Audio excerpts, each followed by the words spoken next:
Hey, Teddy. Thanks for joining us. Um, Joe. just wanted to ask you kind of what the mood of the team is. We heard from you yesterday about being pissed off, but especially when you consider a guy like Christian, who you told us had worked so hard to get back, and now he's having to deal with another injury. Yeah, it's still the same feeling, being pissed off. Um, you're playing well in these games and coming up short. And obviously, on a Monday, you get back, you watch the tape, and you see some of the things that may have prevented you from winning, that game Sunday. But it's frustrating when you don't win those close games. But we've been fighting, playing tough these past couple of weeks. We just want to put it all together and try to get some wins. And your reaction to Christian having to leave that game? It's always tough. Like I said last week, Christian worked extremely hard to get back to playing. You always want all your guys out there. All right, let's go to Jonathan Alexander and then Mike Solarte. What's up, Teddy? Hope you're doing well. You've had a chance to look at film now. I was wondering if there were any particular plays that maybe you wish you all would have had back, or any particular ones that irk you the most. Honestly, man, you watch the tape, it's small things. The negative plays. When you have 12 penalties against a team like the Chiefs, it's hard to win. You have the amount of negative plays that we had, it's hard to win those games. So that's the biggest takeaway. If we don't beat ourselves, man, we'll give ourselves a chance to win each week.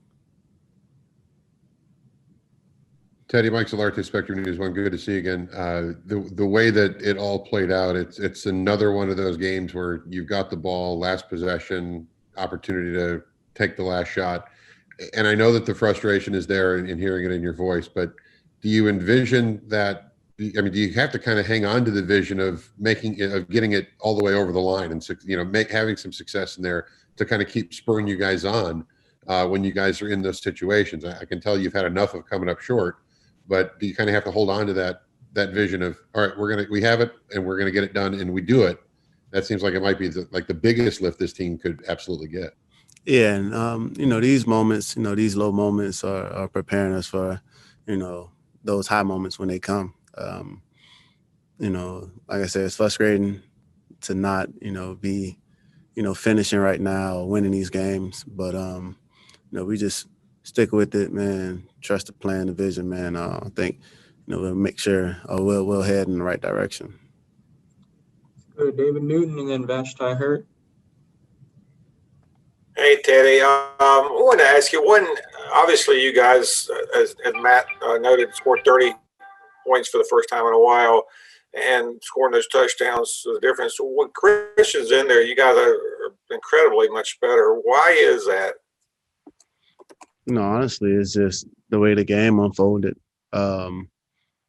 Each week different guys are stepping up for us.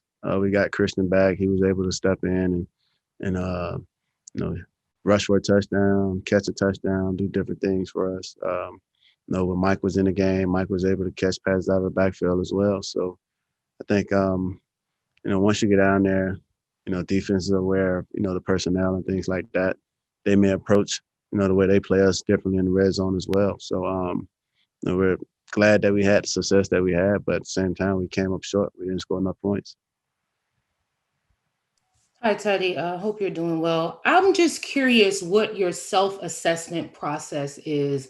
I know that it's upsetting these last play-winning drives that are unsuccessful, but when you assess yourself, what do you look for, and how critical are you of yourself? No, honestly, it's just how well, we're executing the system. And I think, man, we're doing a good job of executing the system. But, I think as we continue to grow, as an organization, we'll become a better situational football team. I think that's the one area where, if we just take that next leap and become a better situational football team, then we could really, find ourselves winning certain games. So that's all it is for me, is just how I'm, running the system, We're doing a good job of getting guys involved. Each week, different guys are making plays. You see a guy like Curtis go out there and catch, 9 passes out of his 9 targets. Christian catching 10 passes out of the 10 targets that he had. It just speaks volumes of how we can get different guys going each week. Let's go to JB Ricks and then Elena Gutzenberg.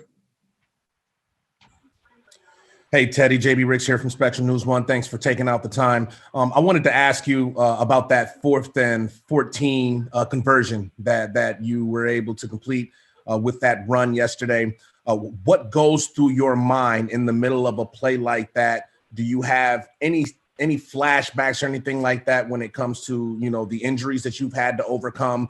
And the second part of that question is, how does your team react to you when it comes to following your lead when you put yourself and your body on the line like that in order to win a game? Honestly, when you're in that moment, the Chiefs did a great job of just covering the concept that we ran.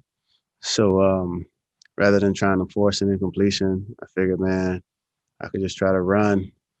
And as I was running, I just glimpsed over to the sideline and see what the changes were. And I just had a feeling that if I would have dove down low, I would have been marked short.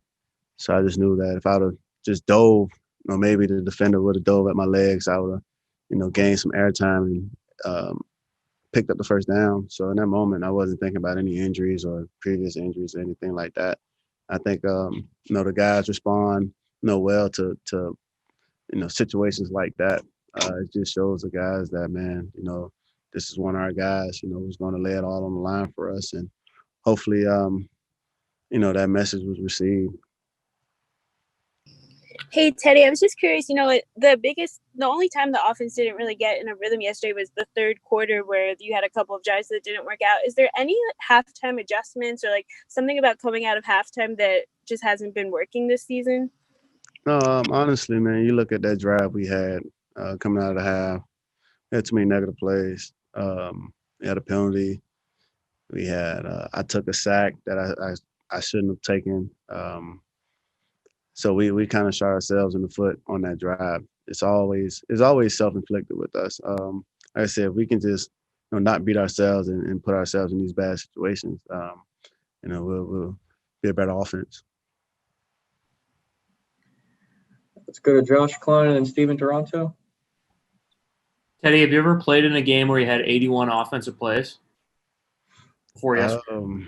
I don't think so.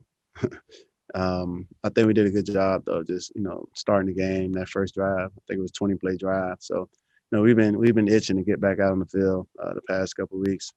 We probably played 50 snaps and 40-something snaps or something like that, 50 snaps in the last 2 games apiece. So it's just good to get out there for the amount of plays that we're able to play and execute. And you guys had a few long drives in the past this season that didn't finish in the end zone. How satisfying was it to be able to punch those in? That was great. Just being able to finish drives with touchdowns. We knew that, and we know that, field goals won't win in this league. So for us to be able to finish drives with touchdowns, it was actually good for us. Teddy, you guys were a drive away yesterday from potentially knocking off the defending Super Bowl champions and really sending a message to the rest of the NFL about the sort of team that this Carolina Panthers team is becoming. I know that you don't need anything to validate yourself per se, but do you feel like this team needs a signature victory to really validate the process of building that you guys have been going through all season? Honestly, I wouldn't say we need a signature victory. We just need to win. Like I said, we played tough in these games. We fought through them. We fought through adversity, different things like that. Different guys have stepped up and made plays. So, we just want to reward, the guys in the locker room, for all their hard work by just going out there and winning. All right, guys, we only have time for a couple more, so let's go Jonathan Alexander and then finish with Josh Klein. Hey, Teddy, I'm sure the plan wasn't to have DJ Moore only have 3 targets, but I'm wondering, how do you get him more involved without, overdoing it? Like I said, every week, man, it's going to be a different person making plays for us. 1 week DJ might catch, 9 passes for 120 yards. The next week, Robbie might catch 9 passes. Curtis might catch 9 passes. So, those guys understand, man, each week, different guys going to make plays for us. And, it's only one football. So those guys, they out there, they're competing at a high level. At the end of the day, the only stat that really matters to those guys is the wins and losses. Teddy, I was wondering if you could evaluate Joe Charlton's throwing motion. I told him, man, you trying to take my job. It was exciting to see him complete that pass. They worked it for a while. So to see it live and not in live action, I really had no idea that we were faking it. But to see them complete it, that was fun to see. Is it like a little like bonus, extra fun for quarterbacks to see non-quarterbacks throw the ball? Like whether it's a running back, a wide receiver, a punter, just kind of give you a little bit of a boost? Yeah, when they complete it. They don't complete it, and it ends up being a bad play. Now everyone's looking like, man, that's why this guy get paid to run the ball, kick, or catch. So it's always fun when it's completed.